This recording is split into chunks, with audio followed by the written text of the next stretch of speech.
眾所周知，改車是條不歸路。只是我的案例較為悲催 ，RTS 魔改計劃趕不上變化。財神激玩2代電推以及新版 ECU， 光陽居然推出了賽道版的電推控制器。對於信仰油門一拜的我，絕對是必改。但在這黑科技大貨前呢，電池必須先升級，才能發揮長達20秒的極限電推。雖然原廠強調要搭配鋰電池，但為了延續魔改的實驗精神，我選擇了理論上性能也相當強悍的鈉離子電池。重點是它只需2100塊，實在有夠便宜。究竟便宜是否有好貨？就讓我們繼續看下去。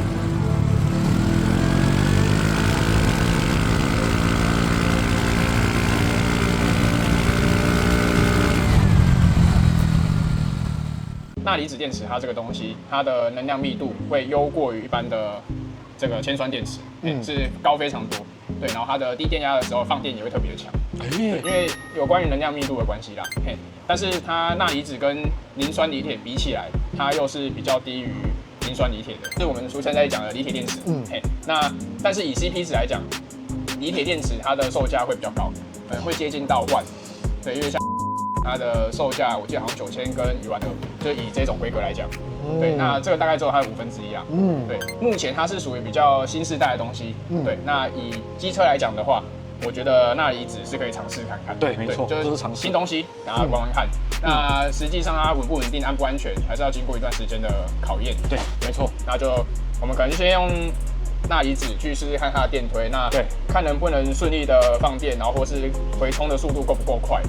那這個我覺得如果 OK 的話可行，那它是一個 CP 值蠻高的選項。像这個原廠的鉛酸是容量是6.8 Ah， 為什麼這個只有4.5？因為它可以放到比較低的電壓，可以放到趨近於0。像這個呢？那這個大概放到11伏，它就快掛了。它的能量密度的關係啊，所以它可以放到比較低的電壓，它裡面的結構也比較不會被破壞掉。這樣子，這個鈉離子電池哦，除了便宜之外，它跟那個鋰鐵電池還有沒有差別？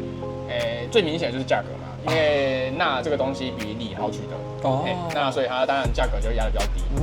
那理論上來講啊，就是安全性的問題，它也優過於鋰電池。因為像鋰電池，它被穿刺之後是有機會燃燒的。對。那以理論來講，就以理論，就是鈉離子它比較不會去自燃。所以被刺穿之後，它只會冒煙還是怎麼樣嗎？它不會自燃。冒煙會，但是它比較不會燒起來。幾率比較低。幾率比較低啦。鉛酸電池，原廠的。哇，2.5公斤哎。对，2.5。那鈉離子的話，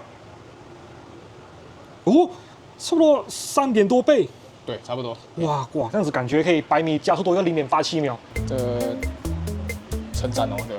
這個就是不要讓它那個螺母移位嘛。對啊，就是在我們在裝的時候，它也比較不會掉。如果掉的話會有麻煩的，那螺母也不好挖。這裡有時候直上，這都是7號電池嘛？7B，7號保的。便宜到底有沒有好貨呢？真的很便宜耶，2000粒。所以測它電壓，來稍微看看電壓如何。靜態電壓14.2，14.3。What？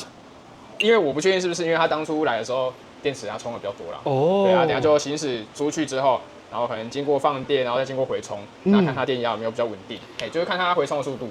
哇，因為之前我冷車這樣子開電門是嘛，大概就12點多而已呢。發動之後才慢慢到13點多，然後騎抬到14.2就很極限了。等下如果騎出去，然後它電壓掉下來，然後回充之後又回到14多，那就是正常的。OK， 但是電壓這種東西它也不能過高啦。對，過高還是有機會影響到電器的問題。來首發啦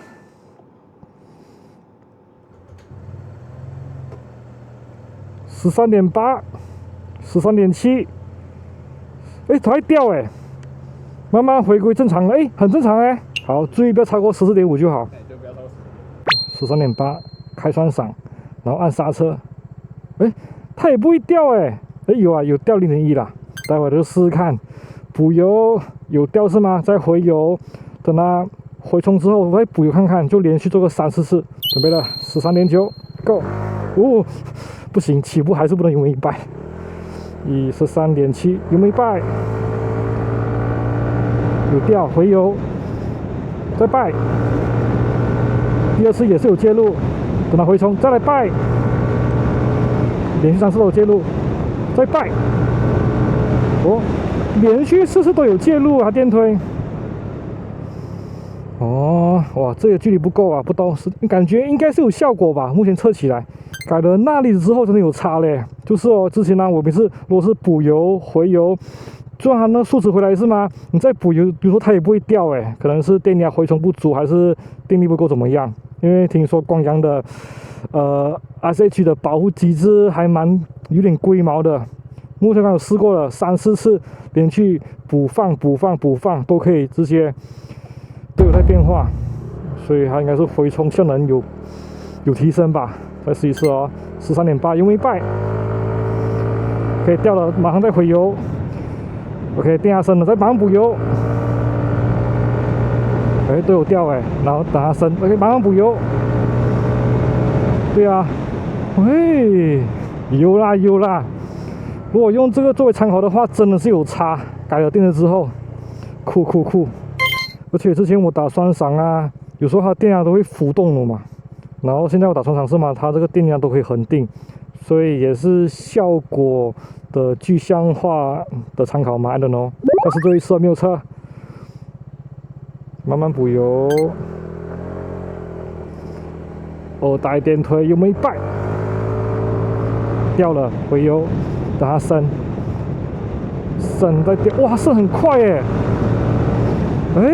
等等，我最大點油，我最大還有個差別，它油門一拜是嗎？不一定要11點多了，哦，現在好像沒有，現在感覺都要12點多，就是它的就 minimum 的呢。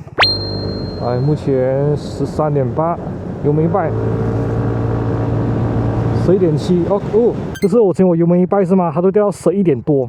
不管是1代還是2代的電推，然後我剛剛試過，好像最低也到12點多吧。我還注意看看哦，這是我油門一拜一次就好，然後再時間再長一點。準備了，現在13.8、13.9，慢慢起步 ，OK， 坐穩，然後油門一拜，12.2，真的嘞，它不掉到11點多嘞，哇哦！我說也蠻明顯的差異的，酷，所以表示它的那個電池的容量游刃有餘嗎？就不用扣那麼多。I don't know， 還蠻好玩的，魔改的好玩就在這裡。沒有錯，帶點實驗性的魔改就是特別好玩。接下來就等原廠賽道版電推到貨，就直接給它安裝上，到時再瘋狂油門一拜去實測，刺激。但話說回來，這次換上加持鈉離子電池，能否負擔賽道版電推的瞬間大流量需求，以及油門一拜下20秒的電推介入？這個實在是個未知數。在此，我也補充我身邊2位從事相關產業的車友的簡略看法。首先，這是位工程師的白白，他也曾參與過某2輪大廠的電系研發，就聽聽看他怎麼說。我覺得其實市面上我會比較建議用鋰鐵就好。對，鋰鐵應該是說目前比較成熟一點的技術，甚至像露營車啊裡面的那種儲能電池，大部分也很多會用鋰鐵。會選擇鈉離子也有一個關鍵因素，因為鈉很好取得，鈉這個東西鹽裡面就有了氯化鈉。所以它優勢是它的元素很好找到，所以比較便宜，成本會比較低。但之前就是因為它的技術、它的電容量、能量密度，甚至它的充放的次數可能沒辦法那麼好，所以一直有一些瓶頸。对，它的性能應該也會比那種鉛酸還要好吧？它理論上放電流應該是比較大的，認真講的話，會比鋰電池大嗎？會比鋰電池大，真的假的？但代價是容量會小。同樣的體積下的話，感覺市面上對鈉離子電池真的了解很少哎。它算真的很新的技術，因為它的目的就是要取代鋰啦。那如果講白話的話，鈉離子電池可以當做是鋰電池的低配版嗎？可以當低配版，對，它等於說成本低，可能它的容量啊那些沒到那麼好，但可能在一些應用，就像你機車一樣，你機車其實容量不用到太大，對啊，你只要就是電推的那個瞬間，它能瞬間把那個電流出來的話，那其實就夠了這樣。OK， 好，大概是這樣。試試看，可以的。感謝我們圈內工程師，不，感謝，舉起好旗。這次還是改 RTS，你再改 RTS 好旗。感謝白白的誠心分享，接下來就請從事電動機車電池製造商的發哥簡單分享2句。鈉離子算是比較新的，它比較接近鈦酸。鈦酸鋰的電池的話，就是它壽命非常的長，充放電壽命非常長，然後它可以非常高倍率的充，更方便。可以試看看的，只是試看看嘛，只是沒有任何保證嘛。對，因為就我講的，它才剛上市，所以市面上的還很少有這個經驗。那目前我就先嘗試一下鈉離子電池，看看效果如何，再跟你請教。就看你的測試出來的結果，因為我很想知道這個最新的鈉離子電池它的特性是什麼。好，我盡量去感受一下。OK， 感謝發哥，感謝發哥，感謝發哥的誠心分享。看來兩位車友都對鈉離子電池抱持保留態度，畢竟鈉離子電池在汽車改裝，尤其是要去負擔進階電推、瞬間大流量需求的場景，這類商業應用的普及度還不是很廣。Anyway， 就帶我慢慢去感受吧，日後再給大家做個詳細分享。OK， 我是克里斯，喜歡我影片的朋友記得按讚、訂閱、加分享，我們下回油門一拜見，拜。